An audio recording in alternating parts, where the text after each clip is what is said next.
Assalamualaikum warahmatullahi wabarakatuh.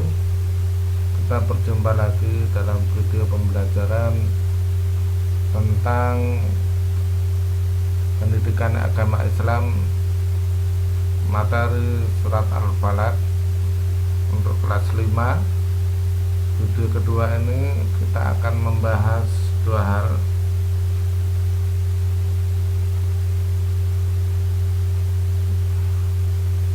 Tentang surat Al-Falaq, saya ulangi lagi, yaitu 1. Terdiri dari 5 ayat. 2. Urutan yang ke-113 dalam mushaf Al-Quran. Yang ketiga, golongan surat Makkiyah karena diturunkan di kota Mekah. Yang keempat, turunnya sebelum Nabi Muhammad SAW hijrah ke Madinah. Yang kelima, nama Al-Falaq diambil dari surat yang pertama, yaitu Al-Falaq, Qul a'udzu birabbil falaq, yang artinya waktu subuh.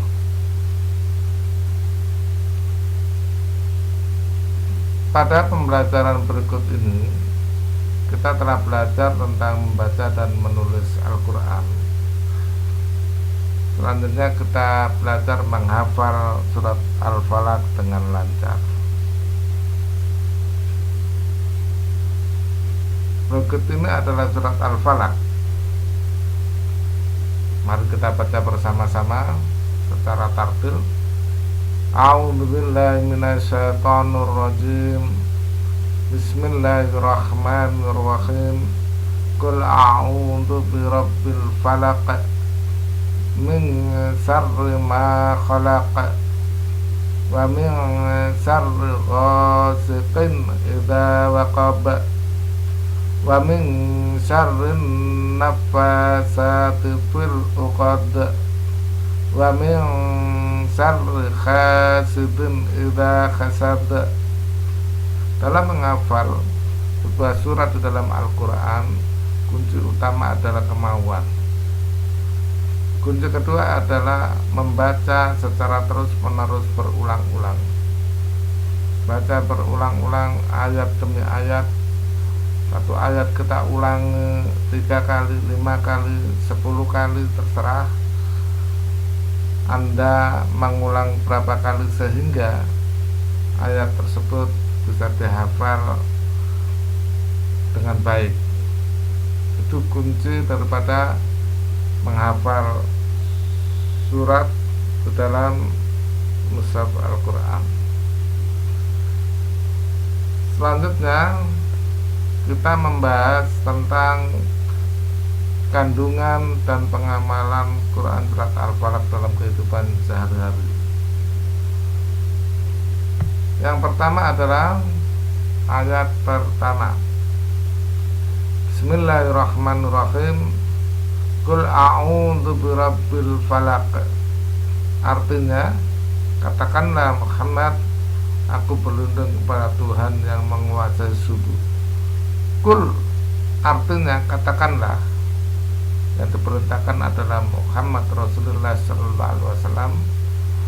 A'udzu artinya aku berlindung, birabbi kepada Tuhan, al-falaq Tuhan yang menguasai subuh. Ayat yang kedua berbunyi min syarri ma khalaq. Artinya dari kejahatan makhluknya.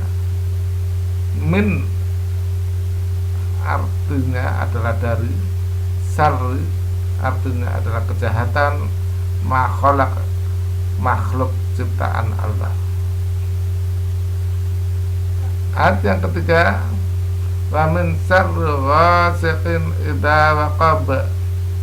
Artinya dari kejahatan malam apabila telah gelap gulita.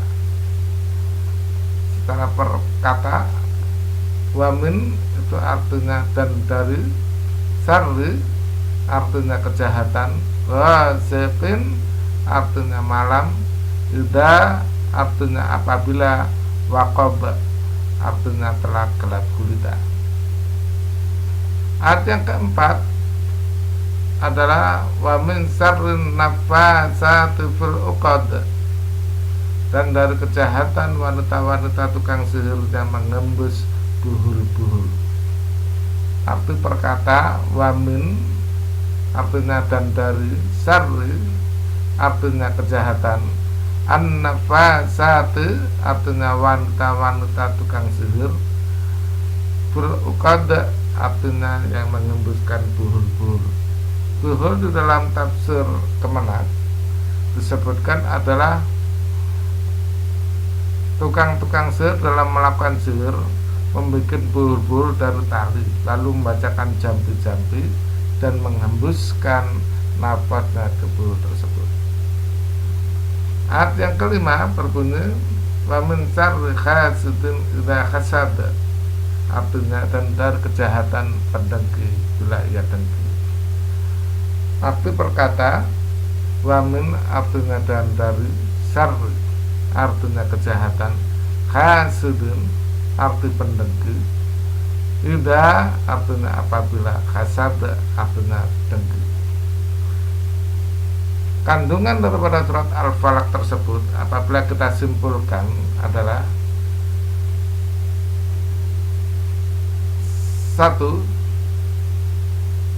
kita berlindung dari kejahatan makhluk ciptaan Allah, baik yang nampak maupun yang tidak tampak. Dua, kita berlindung dari kejahatan malam apabila telah gelap gulita. Malam banyak orang tertidur dan kejahatan pada malam hari itu biasanya dimulai, pencurian, perampokan, dan lain sebagainya. Tiga, berlindung dari kejahatan penyihir yang jahat. Penyihir adalah orang yang suka mencelakakan orang lain dengan bantuan makhluk-makhluk Allah yang tidak tampak, dengan maksud untuk mencelakakan orang lain. Empat, berlindung dari orang-orang yang memiliki sifat dengki, iri, dan hasad. Apakah yang dimaksud dengan dengki, iri, dan hasad? Baiklah kita pelajari.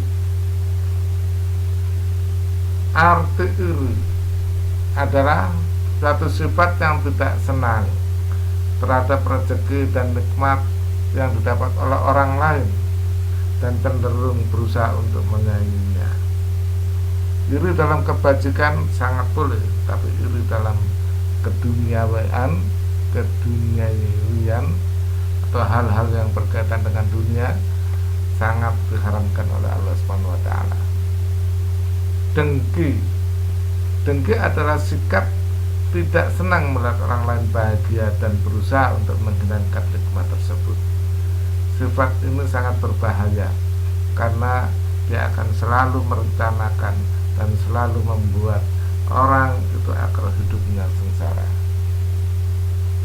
Yang selanjutnya adalah kalimat hasad. Menurut Imam Al-Ghazali, hasad memiliki dua tingkatan. Pertama, Anda tidak suka orang lain mendapatkan nikmat dan Anda ingin menghilangkannya. Yang kedua, keinginan memperoleh nikmat serupa yang dimiliki orang lain tanpa bermaksud atau berharap hilangnya nikmat itu pada orang lain.